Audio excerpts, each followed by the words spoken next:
I've always been fascinated by America, as most people are who are not in America. Mostly because of the amount of innovation that comes from the place and its freedom and creativity. And a lot of what we know about America comes through Hollywood, through the movies, through classics like G.I. Joe, Avatar, all the movie classics that portray America in a certain way. So you build up an image of America as a place of hardworking, creative, and all in all, you know, the best of what humanity can provide. So it puzzles me to no end when uh, when I try to comprehend why on earth would you elect someone like Donald Trump to be your leader? Like, this is a nation of multiple Nobel Prize winners, multiple inventors. This is where a lot of high tech products that we enjoy today were invented. This is where everyone is trying to get to as a means of improving themselves. Like once in a while, I know everyone, most people in the world would at least once in a while, once in their lifetime, like to visit America just to see, just to experience, excuse me, just to experience what they've seen in the movies. Like, for instance, I once was in Los Angeles and I was struck. For instance, I was once in Los Angeles and I was struck by how much it looked like the game GTA 5, on which it was based. Of course, Los Santos is based on Los Angeles, and it was so awe-inspiring to me to see a lot of the places that I had imagined while playing that game. And I've been to Alaska, and it's exactly as it was in a lot of the series that were based in that place. And it brings back that beautiful sense of nostalgia from your childhood when you were watching all these places through the video scope with awe. So you ask yourself, you see, these people must be brilliant. These people must be amazing. These people must be, you know, the best of us. But then you look at someone like Donald Trump. You look at the buffoonery. You look at the crassness of his statements. You look at his behavior. You look at his history. This man has slept with porn stars. He has slept with multiple women. He disregards women. He's disrespectful to women. This man is. I know a lot of people like to portray him as an alpha, and so does he.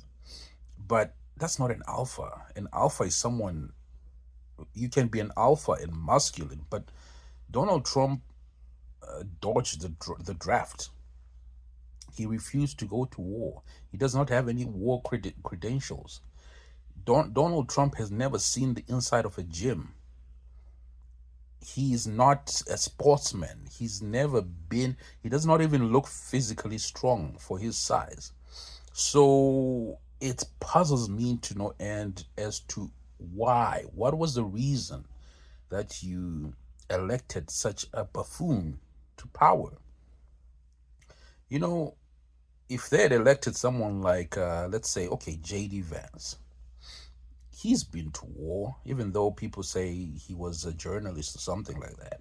But at least there is some slight, you know, credentials to to to being the representative of the American spirit.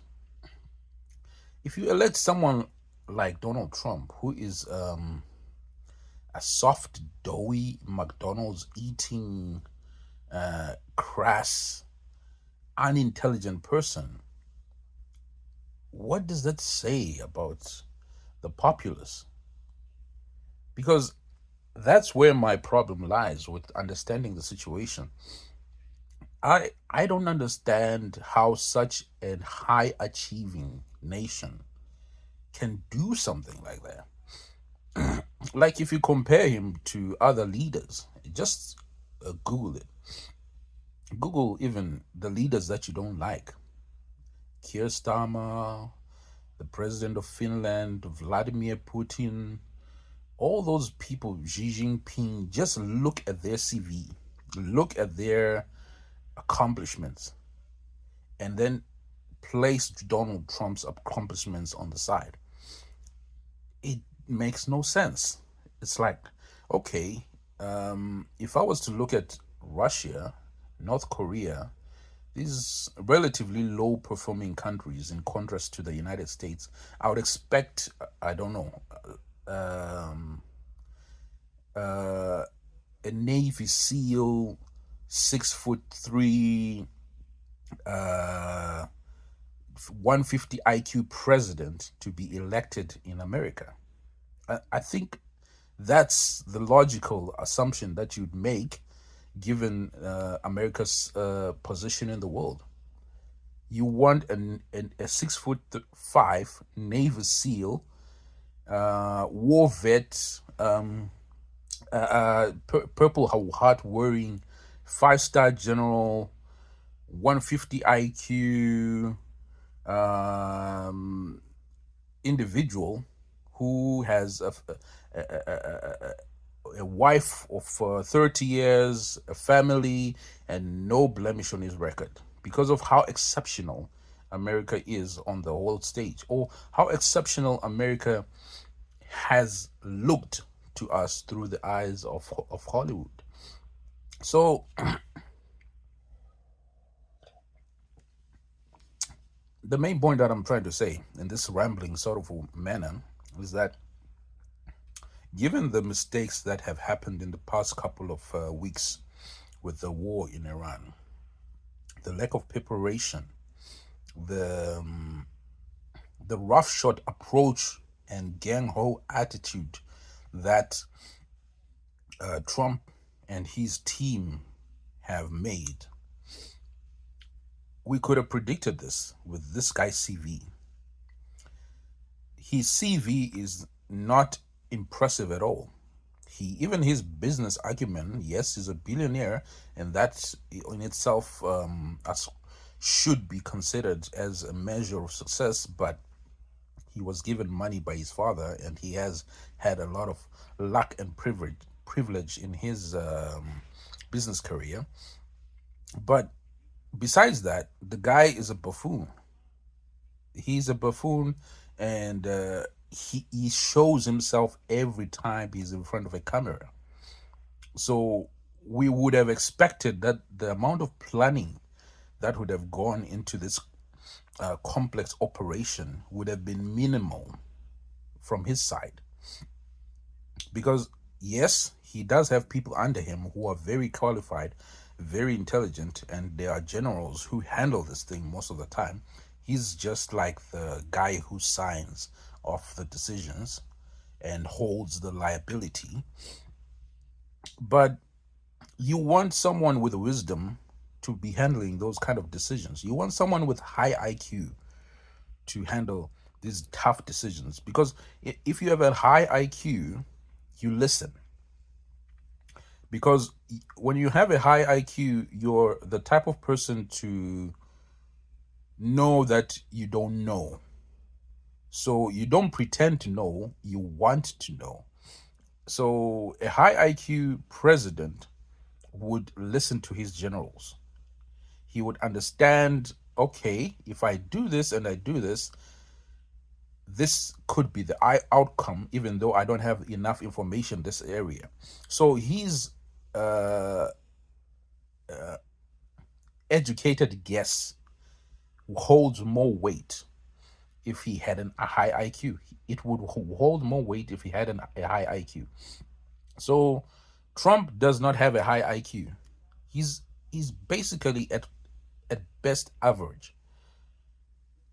And there are a lot of statements that would argue for even less IQ, but that's given the benefit of a doubt, given he's a billionaire and he's the president of the United States, that he's at least average. So if you're average, you need to listen to more intelligent people than you. And you have, and in the first place, if you're an average IQ, why are you the president of the United States? Why would you be elected to the most important and powerful position in the world? So this reminds me of the movie Idiocracy, where we are ruled by people who are idiots. So now we have this quagmire in the Middle East where uh, the Strait of Hormuz is closed indefinitely, and that is an artery for world finance, for the world economy. That's like clogging up the jugular vein of the world, because most of the world's oil is coming from Middle East. And if you choke off that point, the prices will rocket to the stratosphere. So this is going to affect China, Asia, all those Eastern countries. It's going to affect the oil prices, and everyone knows that if you affect the oil prices, it's going to affect down the road your food. Everyone is going to feel this. Everyone is going to ask themselves, why are they paying more at the gas tank? Why are they paying more at the grocery store? And it goes back to the fact of voting for someone who is not intellectually capable, someone who is not suited for the job. So I was just wondering. I say, why would you do this to the world, America? Why would you do this to us? Because you've been duped. You've been duped. You've been duped. You've been duped. You know what? If Marco Rubio was the president of the U.S., I'm sure things would be better. It's not about the sides. It's not. I'm not taking political sides. Let's say the Kamala Harris was going to be better, or this was. I'm just specifically talking about this one individual who does not seem to be qualified for the job. Why not put Rubio or Ron DeSantis, any other person but this guy? Because this guy, he's screwing everything up, and we're just watching from the outside and saying, oh my God, do something, America.